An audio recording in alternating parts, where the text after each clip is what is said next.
네, 드디어 솔로몬의 건축이 본격적으로 이루어지는데요.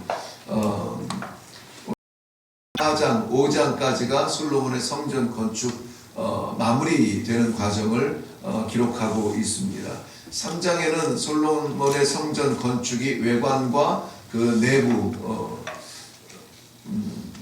내부에 어떻게 치장을 하고 그런 것까지가 기록이 되고, 4장에서는 그 성전 안에, 성막 안에 있어야 할 그 기물들을 어떻게 또 준비하는가에 대한 내용이 기록되어져 있습니다.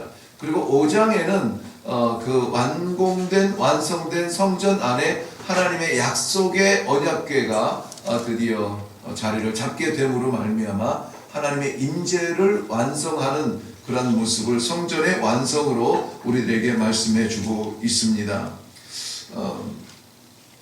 오늘 3장에서는 중요하게 성전 건축의 몇 가지를 구별해서 설명하고 있는데요.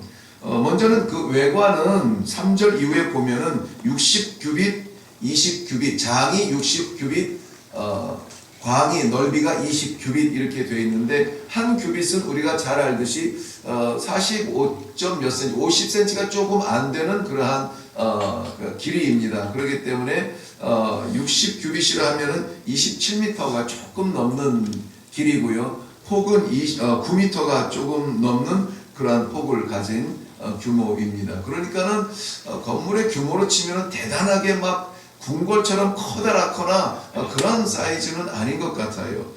그리고 5절부터 7절까지가 내부의 치장을 설명해 주고 있습니다.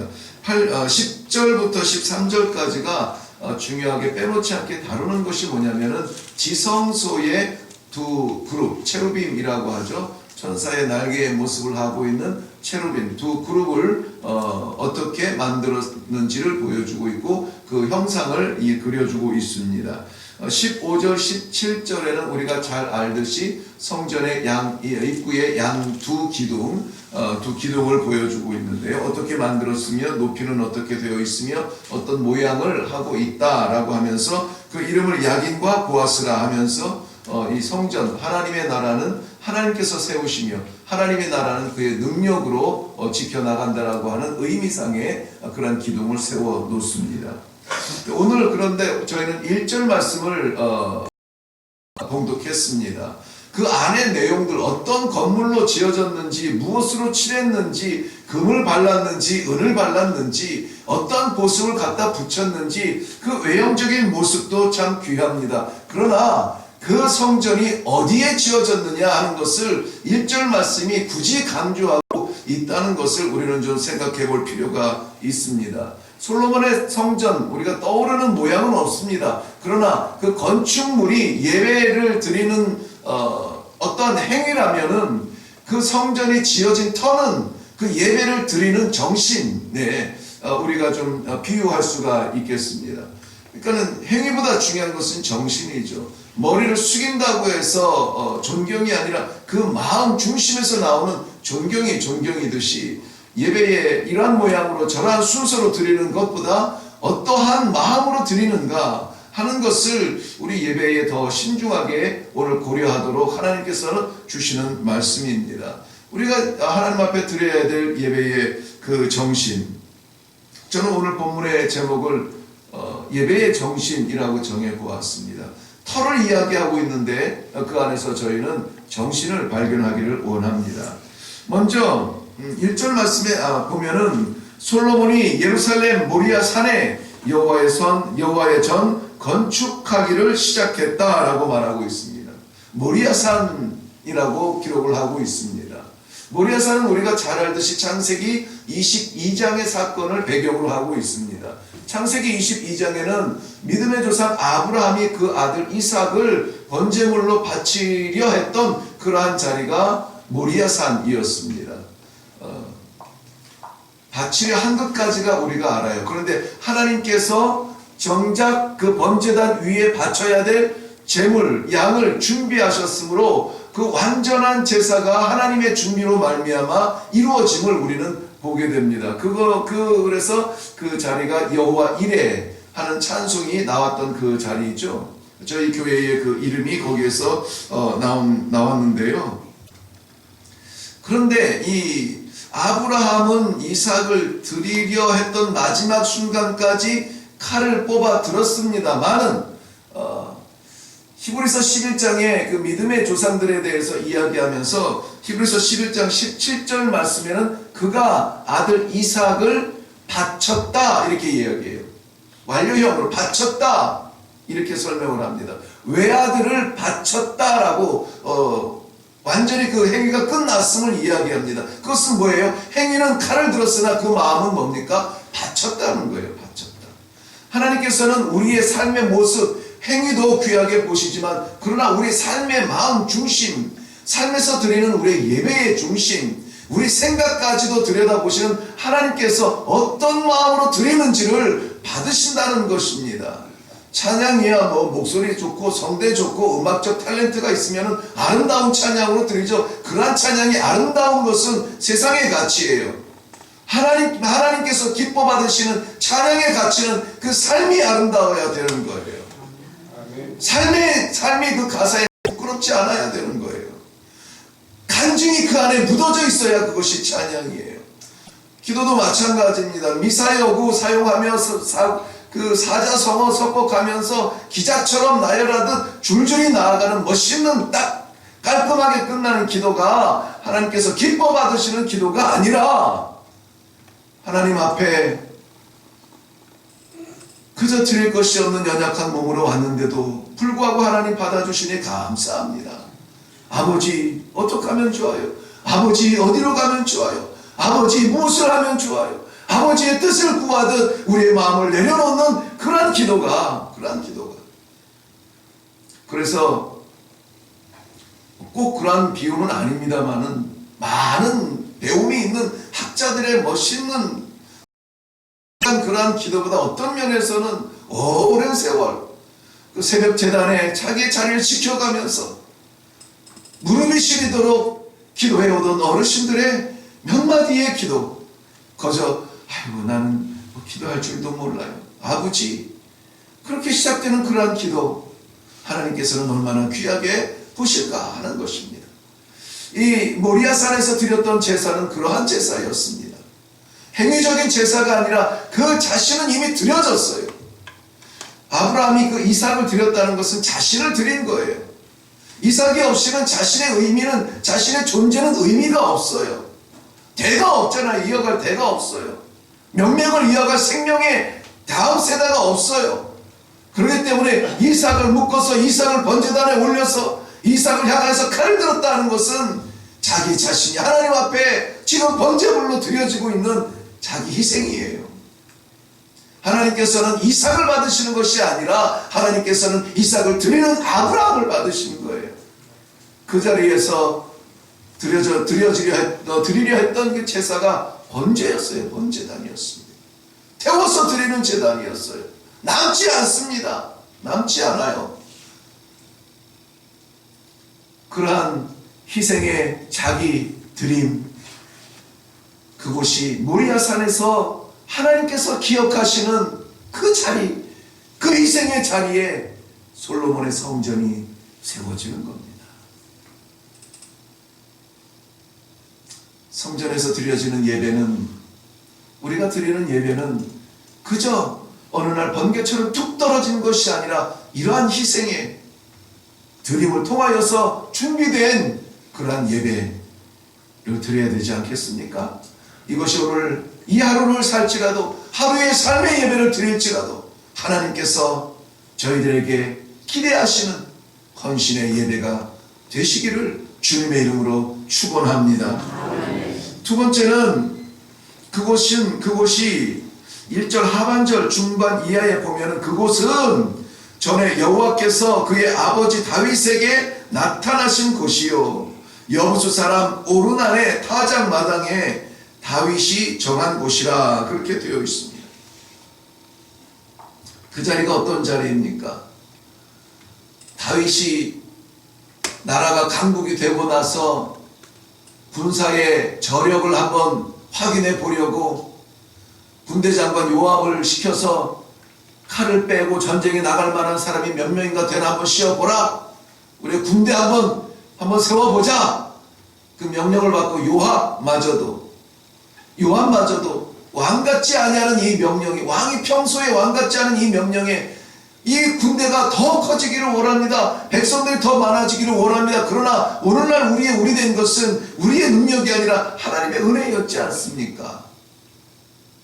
다윗은 그 말이 부끄러웠는지 어쨌는지는 모르겠지만은 그러나 더 강력한 명령으로 나가서 당장 군사에 칼을 빼고 나아갈 수 있는 사람들의 숫자를 헤아려 보라 라고 말하여서 요압이 순종하여 나가서 결국은 그 숫자를 세워오지만은 그 마음이 이것은 바른 것이 아니야 라는 마음이 있었듯 베냐민 지파의 숫자는 빼고 그 숫자를 고백하였습니다. 그때 하나님께서는 이것을 괘씸하게 여기셔서 진노의 칼을 드시는데 세 가지 중에 하나를 택하게 하셨죠. 먼저는 뭐였습니까? 3년 동안 기근이, 그렇죠. 예, 감사합니다. 그 정도면 성공이에요. 3년 동안 이 땅에 기근을 내릴 것이냐? 두 번째는 3개월 동안 쫓겨다녀요. 전쟁에서 패하고, 그렇죠. 전쟁에서 패하고 원수에게 쫓겨다닐 것이냐? 누구를 생각하니 끔찍해요?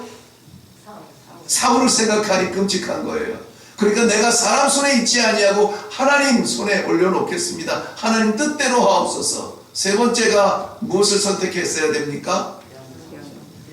질병이 전국에 3일 동안 일어나게 할 것이냐 하는 것이었습니다. 그때에 다윗은 하나님의 손에 올려놓겠습니다. 전염병, 질병, 온역으로 그 채찍을 맞게 됩니다. 자그마치 7만 명이 죽는다고 했습니다. 7만 명. 그 7만 명이 죽어나갈 때에 그 질병의 칼을 뽑은 천사가 예루살렘을 향하여 올라올 때에 그 앞을 가로막아서 조카오니 백성을 치지 마시고 이제는 종의 집을 쳐 주시옵소서. 우리를 쳐서 백성을 용서하여 주옵소서. 회개하며 나아갈 때에 하나님께서 회개의 자리로, 회복의 자리로 오르난의 타작 마당을 보여주시고 그곳에서 제사 드리도록 하시죠. 제사 드리도록 허락하셨다는 것은 회복의 기회인 것입니다. 그래서 600 데나리온 가격을 치르고 오르난의 타작 마당을 사서 거기에서 타작 기계로 제단을 삼고 그 타작 기계를 돌리던 소를 번제물로 삼아서 하나님 앞에 제사를 드릴 때에 번제와 화목제를 같이 드렸다고 했습니다. 여기에 오르난의 이름이 기록되어 있는 것은 그의 헌신이 가볍지 않기 때문입니다. 이때는 언제라고 했습니까? 추수기라고 했습니다. 추수기. 그저 한가하게 벌려지는 1년 내내 추수할 때가 아니라 추수기가 끝나면 그저 놀려있는 그러한 땅이에요. 그런데 지금은 추수기예요. 그래서 추수한 곡식들을 막 이 탈곡해야 될 그때에 그 땅을 내놓으라고 하니 그것은 자기 헌신이 아니면 내놓을 수가 없어요. 그런데 오르난은 뭐라고 합니까? 왕께서 원하시는 대로 사용하라고. 다 내려놓는 거예요. 타작기계도 내려놓고 소도 내려놓고 마음껏 사용하라는 거예요. 거절해놓은 거예요. 그런데 다윗이 값을, 내가 값없이는 하나님 앞에 제사 드리지 않겠다 해서 값을 치른 것이었습니다. 그 자리가 오르난의 타작마당이에요. 회개의 자리. 왕이 굴복하고 왕이 무릎 꿇고 왕이 자기를 내세워서 나를 죽여 백성을 용서하여 주옵소서. 죽을 죄를 지었다고 하나님 앞에 회개했던 그 자리, 그 회개의 제사를 드릴 수 있도록 자기의 모든 것을 내려놓는 오르난의 헌신의 자리, 그 자리에서 드려진 예배를, 그 제사를 하나님께서 받으셨어요. 어떻게 받으셨습니까? 하늘에 불이 내려와 그 번제물을 태워버렸다라고 말하고 있습니다. 사랑하는 성도 여러분, 예배의 정신은 이러한 모습으로 준비되어야 합니다. 형식도 중요합니다만은 우리가 하나님 앞에 예배드리는 그 중심은 그저 하나님 아버지 앞에 내 모든 것을 내려드리는 우리의 헌신이 있어야 돼. 우리의 희생이 있어야 돼. 예배를 드리면서 뭘 자꾸 기대하려고 하지 마세요.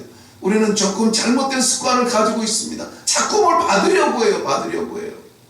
예배가 어떻게 해서 이루어졌습니까? 우리를 죄에서, 그 죽음에서, 사망의 음침한 골짜기에서 우리를 건져주신 독생하신 예수 그리스도를 십자가에 못 박으시기까지 희생하여서 우리를 건져주신 하나님 감사합니다. 감사합니다. 하나님과 죄를 통하여서 완전히 영원 결별됐던 우리를 십자가로 통하여서 다시 만나게 해주시니 감사합니다. 원수됐던 우리들을, 죄악 가운데 있던 우리들을 손붙잡아 주시고 하나님의 나라 상속자로 만들어 주시니 감사합니다. 감사합니다. 하나님과 우리의 영적 관계가 회복되어지고 하나님이 우리의 아버지가 되어지고 아버지의 집을 상속할 수 있는 상속자 되게 하여 주시고, 이러한 회복에 우리가 감사하여서 드리는 게 예배 아니에요. 오늘 예배는 뭐가 못마땅해, 오늘 예배는 뭐가 글렀어, 오늘 예배는 은혜가 안 돼. 심지어는 사랑하는 성도 여러분, 저는 이것은 뭐 신학적으로는 어떤지 모르겠습니다만은 저의 개인적인 신앙이에요. 우리는 예배를 드리면서 은혜도 은혜는 선물이에요. 선물은 주는 사람 마음이에요. 하나님이 우리를 귀하게 여기셔서 주면은 감사하게 받는 거예요. 안 주셔도 우리는 정말 희생에 내 몸이 바싹 말라 껍데기만 남을 때까지 예배를 드린다 할지라도 우리는 기꺼이 드려야 돼요. 왜? 이 세상 끝나면은 하나님의 나라가 우리 거잖아요. 그게 우리 거잖아요. 그래서 성경에서는 시편 50편에도 말씀한 거예요. 감사로 여호와께 제사를 드리는 자가 하나님을 기쁘시게 한다고 했어요. 감사로 우리는 나아가서 그저 예배 드릴 것밖에 없습니다. 감사합니다, 아버지. 여기에 제가 있습니다. 저에게 허락하신 이 하루, 저에게 허락하신 이 생명, 저에게 허락하신 이 건강, 하나님 어디에 쓰시렵니까? 받아주시옵소서. 쓰시면 감사, 안 쓰시면 또 매달려서 아버지 제가 여기 있습니다. 그런 희생의 자리예요. 그것이 모리아예요. 들기에 점이라도 부끄러우면 회개하고, 점이라도 우리 삶에서 부끄러운 짓 했으면 잘못했다 용서해달라 회개하고, 그리고 헌신으로 나아가는 그 자리가 예배의 자리예요. 그것이 하나님께서 우리에게 기대하시는 예배의 정신인 줄로 믿습니다. 기도하겠습니다.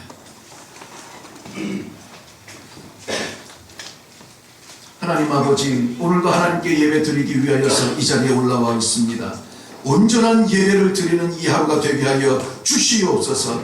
우리는 하나님 앞에 거룩하고 하나님 앞에 기쁨으로 드릴 준비가 되어 있습니다. 아버지 하나님, 저희의 삶을 희생해서라도 헌신해서라도 아버지 하나님 앞에 드리기를 원하오니 사용하여 주시옵소서. 우리가 마치 요술 램프처럼 하나님을 갖다가 쓰던 부끄러운 자리에서 이제는 돌아서서 하나님 앞에 쓰임받기 위하여서 기다리고 있사오니 주의 사랑하는 백성들, 하나님의 나라와 하나님의 백성들을 위하여서 하나님 사용하여 주시옵소서. 주여, 기도할 때에 오늘 하나님께서 허락하여 주시는 대로 우리의 예배가, 삶의 예배가 헌신되기에, 희생되기에 준비되었는가, 헌신할 준비가 되었는가, 회개할 준비가 되었는가, 우리의 마음을 정결케 하사 우리 하나님 아버지 마음껏 쓰시는 하나님의 예배의 도구가 되게 하여 주시옵소서. 감사드렸고 예수님의 이름으로 기도하옵나이다. 아멘. 오늘 말씀을 기억하시면서 우리가 하나님 앞에 드릴 예배는 오직 우리를 드리는 희생의 예배입니다. 우리가 드릴 예배는 헌신의 예배입니다. 우리가 드릴 예배는 회개의 예배입니다. 회개 없이 성령 없으며 성령 없이 능력 없으며 능력 없이 하나님 앞에 나아갈 사람이 없습니다. 오늘 기도할 때에 하나님 아버지 앞에 이 예배의 정신 다시 한번 회복하여서 이 하루 삶의 예배가 복되게 하여 주시옵소서. 기도하며 나아갈 수 있기를 바랍니다. 우리 예배를 받으실 주님 한번 외치고 같이 기도하겠습니다.